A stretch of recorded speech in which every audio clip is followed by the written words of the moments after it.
The morning of December 7, 1941, Lieutenant Commander Tyrell Jacobs stood in the control room of USS Drum, SS-228, one of the United States Navy's newly commissioned Gato-Class fleet submarines, as the vessel completed its final shakedown cruise off the coast of Connecticut. The boat rode smoothly through the Atlantic swells, its diesel engines thrumming with mechanical precision beneath the deck plates.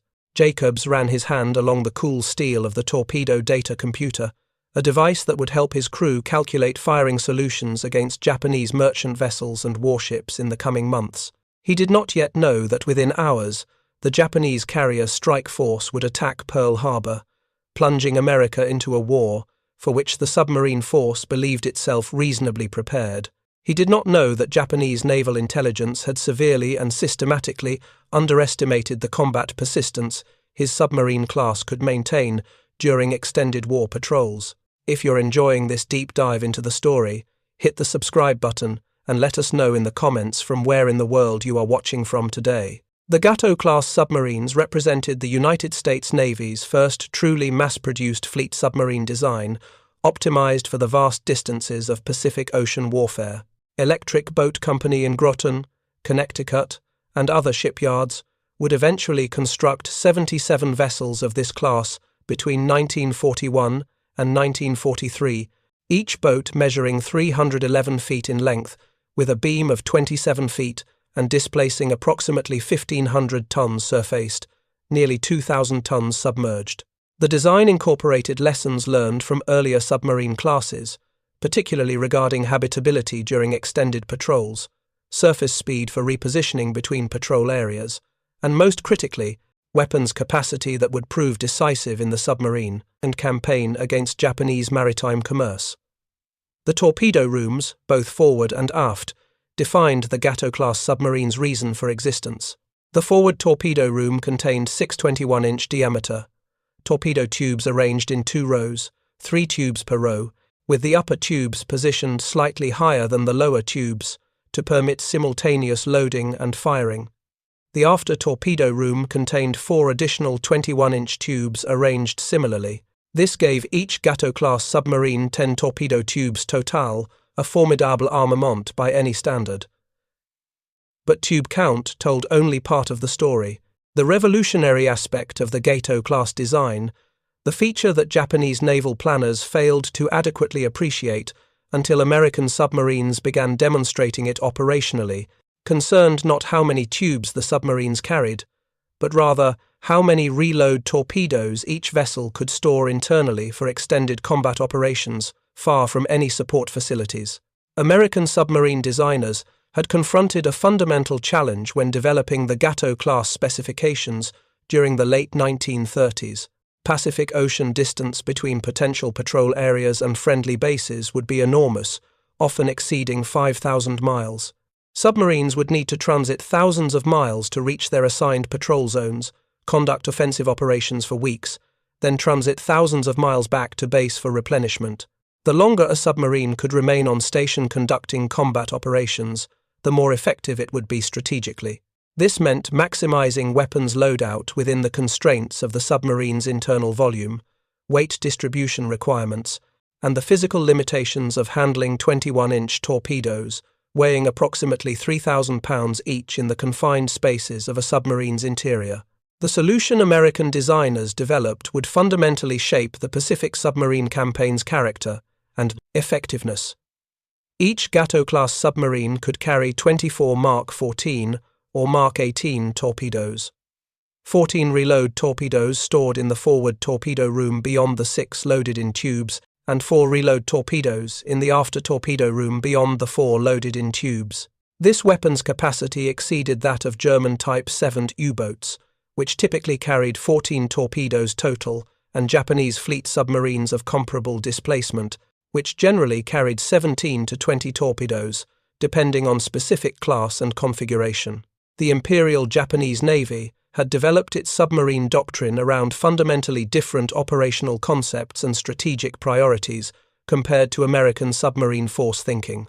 Japanese submarines were designed primarily for fleet actions, serving as scouts for the main battle fleet and conducting torpedo attacks against enemy warships during major surface engagements that Japanese planners expected would decide the Pacific War's outcome. This doctrinal emphasis reflected the influence of Admiral Isoroku Yamamoto and other senior officers who had studied Alfred Thayer Mahan's theories about decisive battle and believed that destroying the American battle fleet in a single massive engagement would force the United States to negotiate a settlement favorable to Japanese territorial ambitions in Asia and the Pacific. Japanese submarine designs reflected these operational priorities through their engineering characteristics and capabilities. Vessels like the I-class fleet submarines emphasized high surface speed exceeding 20 knots to keep pace with surface battle fleets, long range for extended scouting missions, and the ability to operate aircraft for reconnaissance purposes. Some Japanese submarines carried small floatplanes in watertight hangars, launching them via catapult to extend visual search radius beyond what the submarine's periscope could observe. These capabilities came at the cost of other characteristics that American designers prioritized, including weapons capacity, underwater maneuverability, and the ability to conduct prolonged submerged operations in enemy-controlled waters. Japanese naval intelligence officers analyzing American submarine capabilities during the late 1930s and early 1940s possessed incomplete and sometimes inaccurate information about Gato-Class specifications. Intelligence estimates suggested American fleet submarines carried approximately 16 to 18 torpedoes, a reasonable assumption based on extrapolation from earlier American submarine classes and comparison with other nations' submarine designs. Japanese planners understood that American submarines would likely conduct commerce raiding against Japanese merchant shipping, attempting to interdict the sea lanes connecting Japan's home islands with conquered territories in Southeast Asia, the Netherlands East Indies, and the Pacific Islands. However, they significantly underestimated how persistently and effectively American submarines could sustain offensive operations in Japanese-controlled waters, remaining on patrol for extended periods while continuing to attack Japanese shipping with torpedoes that seemed inexhaustible. The underestimation stemmed partly from doctrinal assumptions about how submarine warfare should be conducted according to Japanese naval thinking. Japanese submarine doctrine did not emphasize extended independent patrols against merchant shipping, viewing such operations as strategically secondary to fleet actions against enemy warships. Japanese submarines operating against American commerce during the war's early months achieved only modest results, sinking relatively few merchant vessels despite having opportunities to attack shipping along the American west coast and around Hawaii. This operational pattern reflected doctrinal priorities and training that emphasized warship targets over merchant vessels, even when the latter presented easier and more numerous targets. Additionally, Japanese naval planners failed to fully appreciate the strategic implications of America's industrial capacity and shipbuilding capability. The United States possessed the world's largest and most sophisticated shipbuilding industry, capable of constructing submarines, surface warships, and merchant vessels simultaneously at rates that seemed impossible to Japanese observers accustomed to Japan's more limited industrial base. American shipyards would eventually construct over 200 submarines during World War II, including the 77 Gato-Class boats, the later Balao-Class with strengthened hulls for deeper diving, and the Tench-Class incorporating further refinements. This production scale allowed the American submarine force to maintain continuous pressure on Japanese shipping lanes, while simultaneously replacing losses and expanding force strength throughout the war.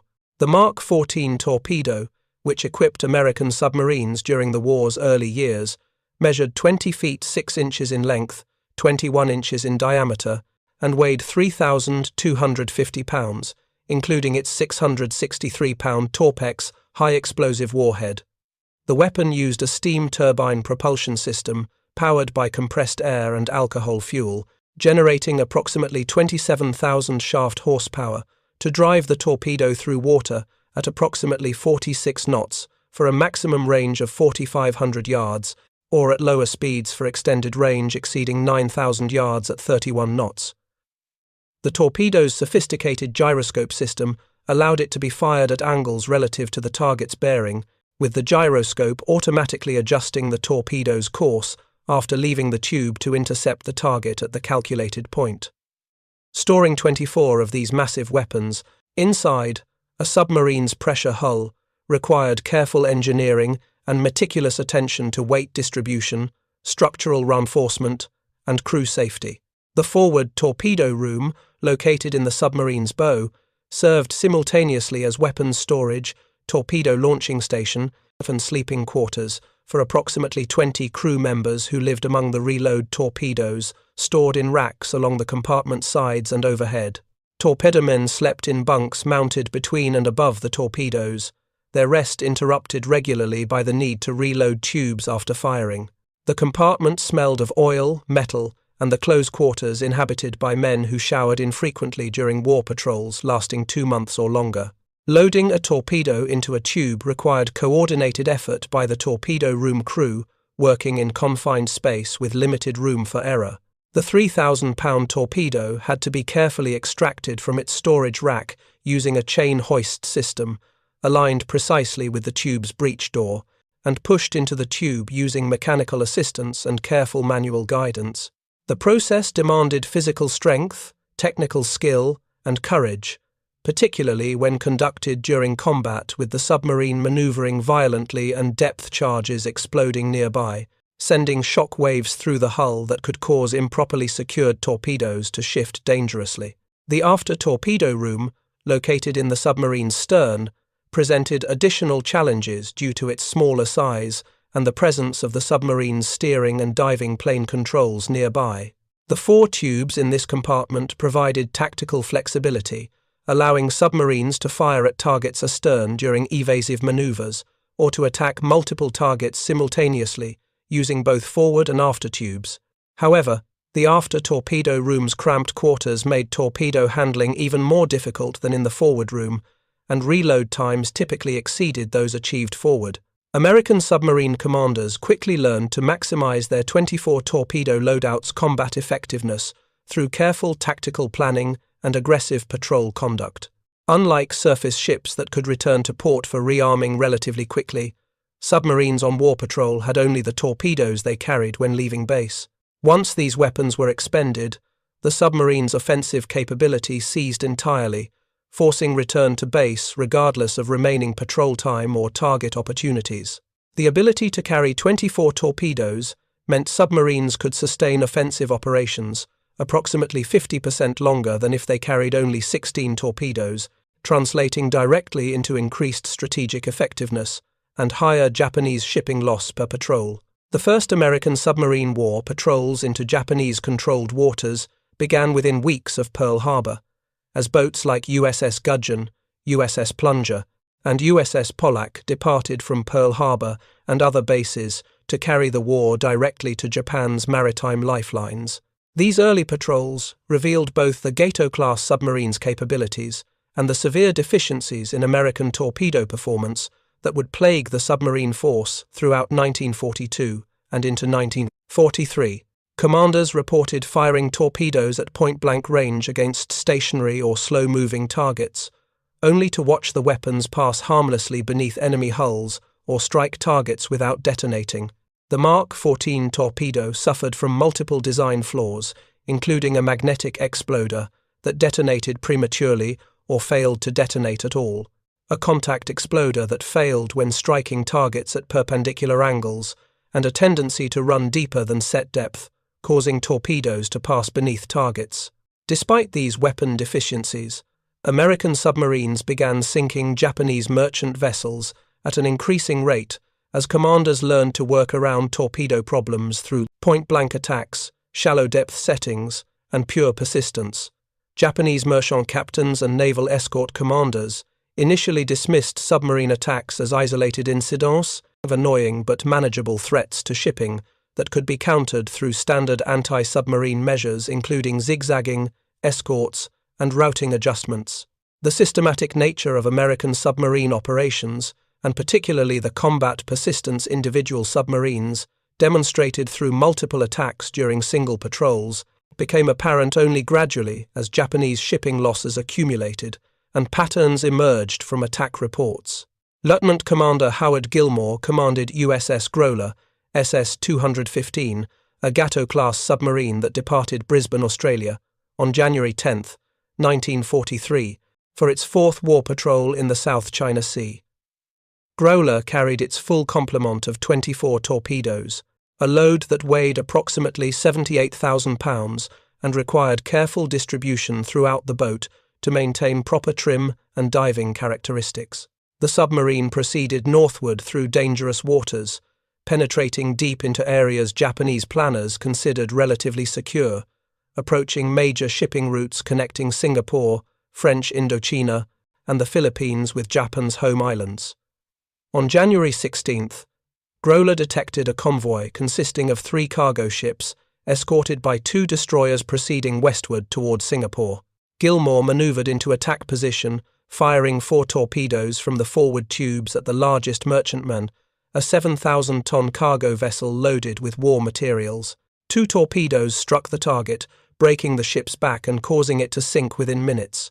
The escorts immediately began a counterattack, forcing Growler deep while depth charges exploded nearby, their concussive force rattling equipment and testing crew nerves. After evading the escorts through careful maneuvering and silent running, Growler surfaced after dark to recharge batteries and reload the 4 expended torpedo tubes from the forward room's reload racks. Over the following 3 weeks, Growler conducted 7 more attacks against Japanese shipping, expending additional torpedoes with each engagement.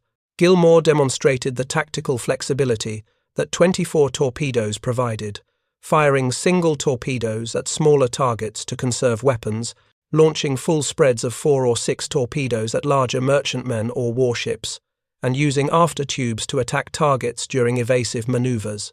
By early February, Growler had sunk 6 confirmed Japanese vessels, totaling approximately 35,000 tons, damaged 2 others, and still retained 4 torpedoes for the transit back to Australia. The patrol demonstrated exactly what Japanese naval planners had failed to anticipate: a single American submarine penetrating Japanese-controlled waters, remaining on station for weeks despite counterattacks and evasion attempts, and conducting multiple successful attacks that inflicted substantial losses on Japanese shipping. Japanese merchant marine officers and naval intelligence analysts examining the pattern of attacks in the South China Sea during January and early February 1943 faced a troubling puzzle. Multiple ships had been torpedoed in the same general operating area over a 3-week period, suggesting either numerous American submarines operating simultaneously in concentrated areas or individual submarines possessing far greater weapons capacity than intelligence estimates suggested. The former explanation seemed unlikely given the distances involved and the resources required to maintain multiple submarines on station simultaneously. The latter explanation contradicted established intelligence assessments about American submarine capabilities and raised disturbing questions about how long American submarines could sustain offensive operations without returning to base for weapons replenishment. The reality of Gato-Class operational endurance exceeded Japanese expectations through multiple dimensions beyond simple torpedo capacity.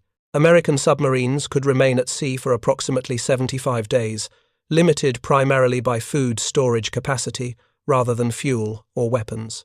The boats carried sufficient diesel fuel for cruising ranges exceeding 11,000 nautical miles at economical surface speeds, far exceeding the distances required for patrols throughout the Pacific. Fresh water distilled from seawater using shipboard evaporators provided drinking water and limited washing water for the crew of approximately 80 officers and enlisted men.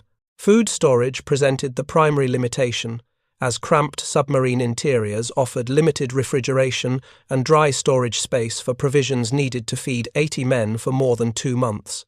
Submarine crews during the war's early months subsisted on monotonous diets, dominated by canned goods, dehydrated vegetables, powdered eggs, and other preserved foods that could withstand months of storage in tropical heat and high humidity. Fresh food loaded at the patrol's beginning, including bread, vegetables, and occasionally meat, spoiled within days despite refrigeration, leaving crews dependent on preserved rations that grew increasingly unpalatable as patrols extended. The psychological impact of poor food quality compounded the stress of combat operations, depth charge attacks, and the claustrophobic conditions aboard submarines, where 80 men shared spaces smaller than most houses, with no privacy, limited fresh air, and constant proximity to danger.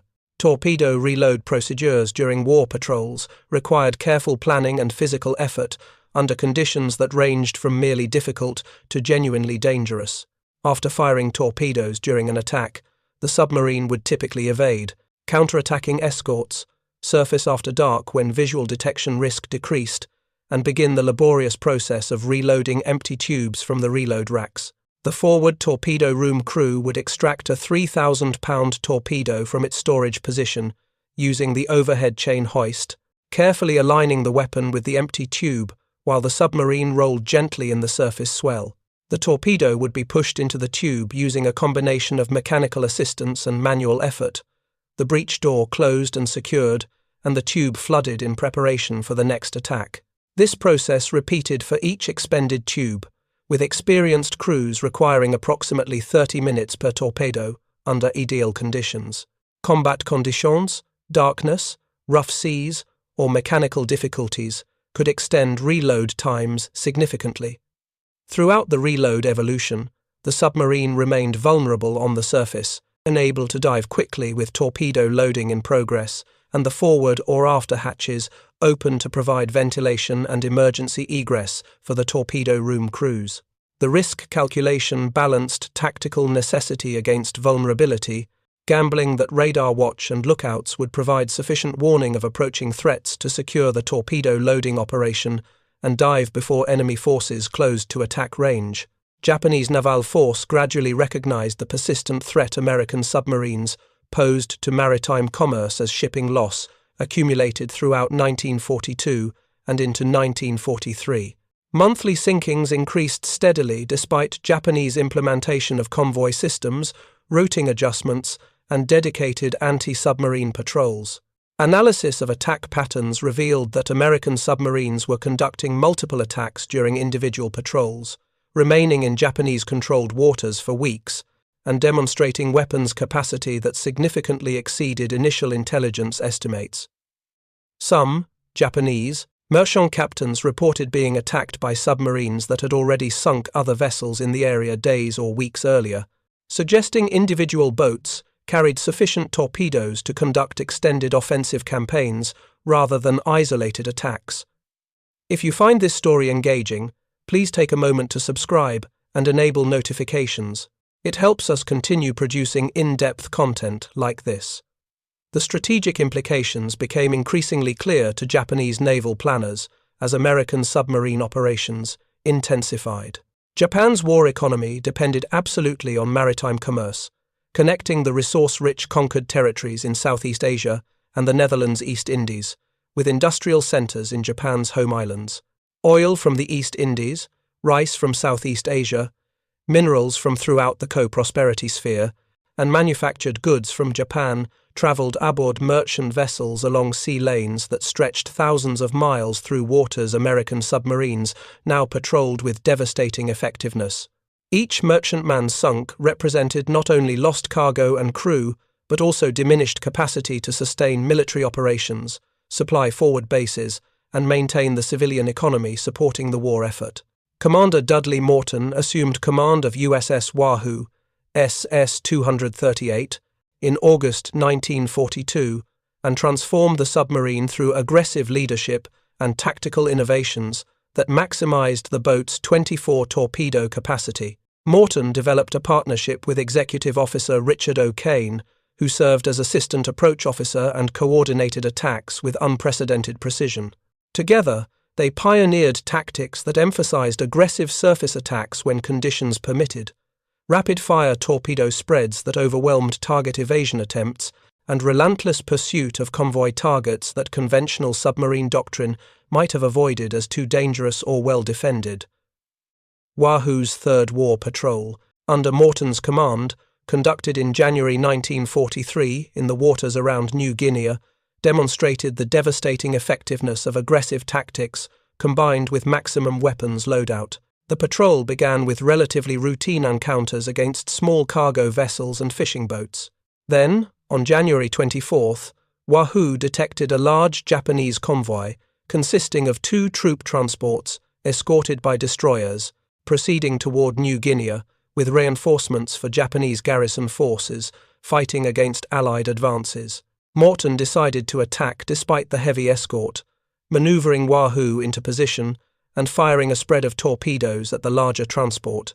The initial attack damaged one transport, prompting the escorts to counterattack while the convoy attempted to evade. Morton, rather than breaking off to avoid the escorts as standard doctrine suggested, instead pursued the damaged convoy aggressively, conducting repeated attacks over the following hours. Wahoo fired torpedo after torpedo, reloading tubes as quickly as the torpedo room crews could manage, attacking both surfaced and submerged, evading escort counterattacks through violent maneuvers and depth excursions, and then returning to press additional attacks. The engagement consumed most of Wahoo's torpedo load, but resulted in the sinking of both transports, with approximately 1,200 Japanese soldiers aboard, one of the submarine force's most devastating single patrol achievements to that point in the war.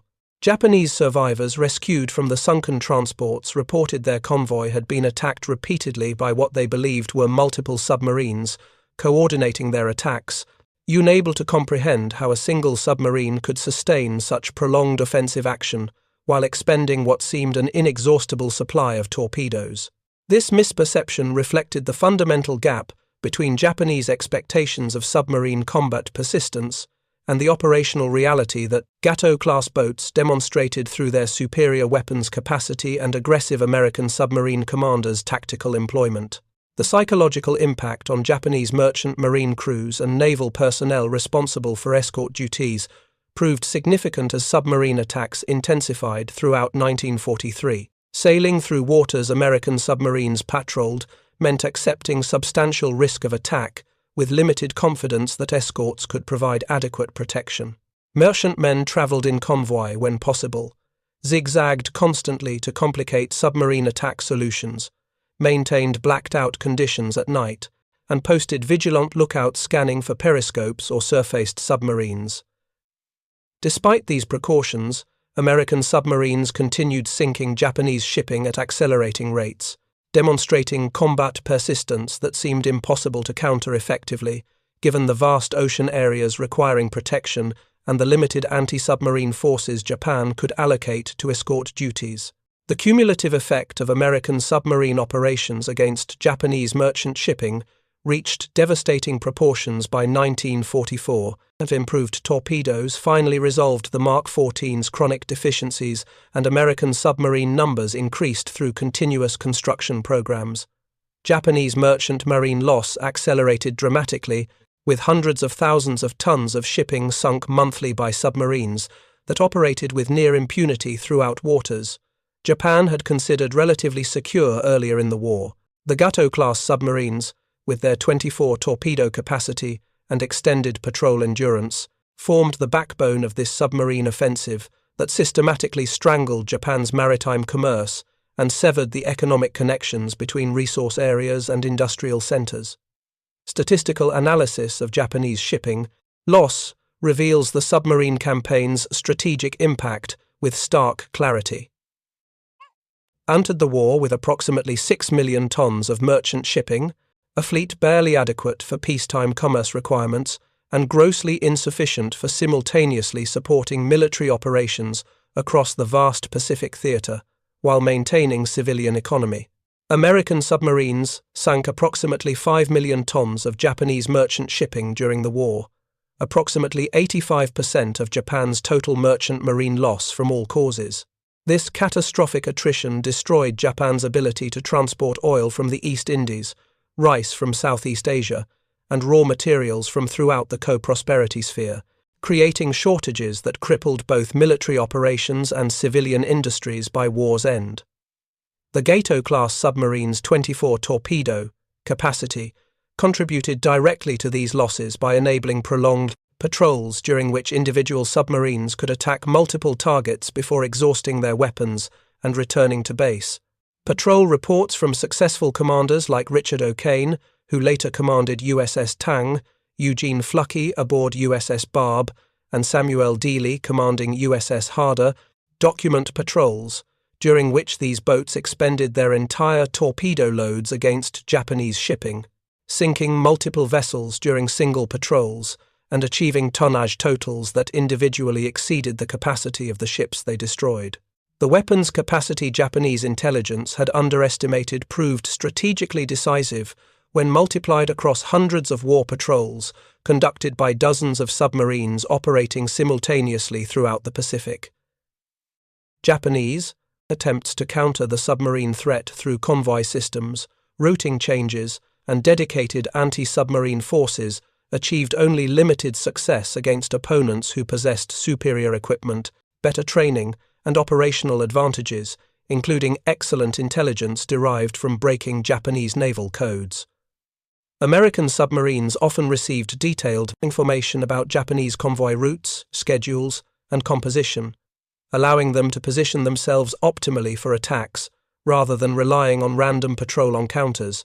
This intelligence advantage, combined with material superiority in submarine design and weapons capacity, created operational asymmetry that Japanese forces proved unable to overcome despite recognizing the submarine threat's severity. The human cost of the submarine campaign extended far beyond simple tonnage statistics. Approximately 122,000 Japanese merchant mariners died during the war, many of them killed when American submarines sank their ships. These civilian sailors, serving aboard cargo vessels and tankers that constituted legitimate military targets under international law, faced risks comparable to combat soldiers, sailing through submarine-infested waters with minimal protection and limited hope of rescue if their vessels were torpedoed. Japanese merchant marine recruitment became increasingly difficult as the war progressed and losses mounted, forcing the conscription of increasingly young and poorly trained crews who understood intellectually that sailing aboard merchantmen meant accepting substantial probability of violent death. American submarine crews paid their own, a significant price for prosecuting the campaign against Japanese shipping. The United States submarine force suffered the highest casualty rate of any American military service during World War II, with 52 submarines lost to enemy action, accidents, and unknown causes, taking approximately 3,600 officers and men to their deaths. These losses represented approximately 22% of all submarines deployed and approximately 16% of submarine force personnel, casualty rates that exceeded those suffered by any other branch of American military service, including infantry divisions that fought in the war's bloodiest campaigns. The men who manned Gato-Class submarines understood the risks intimately, living in steel tubes that could become mass tombs. If depth charges ruptured the pressure hull or enemy gunfire caught them surfaced and unable to dive. USS Growler, the submarine that had demonstrated such devastating effectiveness during its fourth war patrol under Howard Gilmore, met its end during its 11th patrol on February 7, 1943. While conducting a surface attack against a Japanese convoy off New Britain, Growler collided with a Japanese gunboat in darkness, the grinding impact crushing the submarine's bow structure and seriously injuring crew members in the forward torpedo room. Commander Gilmore, wounded on the bridge during the collision and facing the choice between attempting to reach the bridge hatch before diving or ordering an immediate dive that would save his crew but leave him on the surface, made the decision that would earn him a posthumous Medal of Honor. His final order, relayed through the intercom to the control room, consisted of 3 words that every submariner understands. Take her down. Growler dove with Gilmore still on the bridge, the wounded commander disappearing beneath the waves as the submarine submerged, to escape the damaged gunboat and other convoy escorts. The submarine survived the encounter and returned to Australia with severe bow damage, later receiving repairs and modifications before returning to combat operations. Gilmore's sacrifice exemplified the courage submarine warfare demanded, the split-second decisions commanders faced, and the understanding that the submarine and crew's survival took absolute priority over individual lives, including the captain's. His decision saved approximately 80 men who would have died had Growler remained on the surface, attempting to recover the bridge crew while under fire. USS Wahoo, Morton's aggressively commanded submarine that had achieved such devastating success against Japanese shipping, disappeared during its seventh war patrol in October 1943. The submarine had been assigned a patrol area in the Sea of Japan, penetrating through the heavily defended La Pérouse Strait to attack shipping in waters Japanese forces considered relatively safe from American submarine operations. Wahoo sank several vessels during the patrol before Japanese forces detected and attacked the submarine in the shallow waters of the Sea of Japan.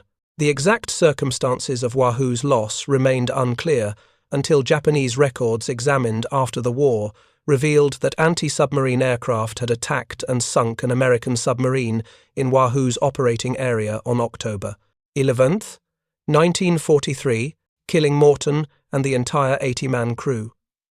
The loss of these submarines and their skilled crews represented the price America paid for prosecuting the submarine campaign that ultimately proved strategically decisive in defeating Japan. Each lost boat took with it not only 80 men, but also the accumulated combat experience, tactical knowledge, and operational expertise those crews had developed through previous patrols. The submarine force could replace lost boats through continuous construction, new Gato-Class submarines sliding down building ways every few weeks during peak production periods. Replacing the experienced crews proved far more difficult, requiring extensive training programs that converted civilian recruits into qualified submariner capable of operating complex submarines under combat conditions. Japanese naval force achieved occasional successes against American submarines through persistence, improved tactics, and the deployment of better anti-submarine weapons, including more effective depth charges and ahead-throwing weapons that allowed escorts to attack submerged submarines without losing sonar contact. However, these tactical improvements could not overcome the fundamental numerical and material advantages American submarines possessed, particularly the weapons capacity that allowed prolonged combat operations far from supporting bases. Japanese merchant shipping loss continued accelerating throughout 1944, despite improved anti-submarine measures, reaching levels that comprehensively disrupted Japan's war economy and created shortages of critical materials, including oil, which became so scarce that major naval units remained in port to conserve fuel. The strategic impact extended beyond immediate shipping loss to affect Japanese military operations throughout the Pacific theater. Inability to transport sufficient troops and supplies to forward bases meant Japanese garrison fought Allied advances without adequate reinforcement or resupply. Island base that might have been reinforced to resist Allied invasions instead fell with minimal resistance because submarines had sunk the transports carrying reinforcement troops and supplies. The submarine campaign thus contributed directly to American victories in campaigns across the Pacific by ensuring Japanese forces fought at numerical and material disadvantage, unable to concentrate sufficient combat power to contest Allied operations effectively. By war's end in August 1945, American submarines had fundamentally transformed the Pacific theater's strategic situation through systematic destruction of Japanese merchant shipping. Japan's economy, utterly dependent on imported raw materials and resources from conquered territories, collapsed under the combined pressure of submarine warfare and strategic bombing. Civilian population centers faced severe shortage of food, fuel, and basic commodities as merchant shipping loss prevented adequate imports. Industrial production declined precipitously as factories lacked raw materials, particularly oil and metals essential for manufacturing weapons and ammunition. The home islands faced genuine starvation as rice imports from Southeast Asia ceased due to shipping losses and Allied advances that recaptured rice-producing territories. The Gato-Class submarine's 24 torpedo capacity, the technical characteristic Japanese intelligence had underestimated in 1941 and 42, proved strategically decisive when employed by aggressive commanders who understood how to maximize their submarines' capabilities. The ability to conduct multiple attacks during single patrols, remaining on station for weeks while continuing to sink Japanese shipping, created combat persistence that Japanese anti-submarine forces could not effectively counter. Each torpedo fired represented a potential ship sunk, cargo lost, crew killed, and diminished capacity to sustain military operations. Multiplied across hundreds of patrols conducted by dozens of submarines over nearly 4 years of intensive combat operations, these individual torpedo attacks accumulated into strategic effect that contributed substantially to Japan's defeat. The submarine campaign's success vindicated American submarine design philosophy that prioritized weapons capacity, patrol endurance, and habitability over the pure performance characteristics that Japanese designers emphasized. Gato-Class submarines were not the fastest submarines, did not dive deepest, and lacked some sophisticated features that Japanese fleet submarines incorporated. However, they could carry 24 torpedoes, remain at sea for 75 days, transit 11,000 miles on internal fuel, and operate effectively in the vast Pacific Ocean distances that characterized the theater. These capabilities, dismissed as secondary by Japanese planners who expected decisive fleet battles to determine the war's outcome, instead proved strategically essential when submarine warfare against commerce became the primary naval campaign. The memory of American submarine operations during World War II remains preserved through patrol reports, personal accounts, official histories, and the memorials honoring the 52 boats and 3,600 men lost during the campaign. Surviving Gato-Class submarines serve as museum ships at locations across the United States, including USS Drum in Mobile, Alabama, USS Silversides in Muskegon, Michigan, and USS Bowfin in Pearl Harbor, Hawaii. Visitors can walk through these preserved submarines, examining the cramped quarters where crews lived for months at a time, seeing the torpedo rooms where 3,000-pound weapons were stored and loaded, and contemplating the courage required to take these steel tubes into combat against an enemy that sought to destroy them through depth charges, gunfire, and aerial attack. The story of how Gato-Class submarines carried 24 torpedoes on patrol and the strategic impact this capability enabled illustrates how technical characteristics that seem mundane in peacetime engineering discussions can determine strategic outcomes during war.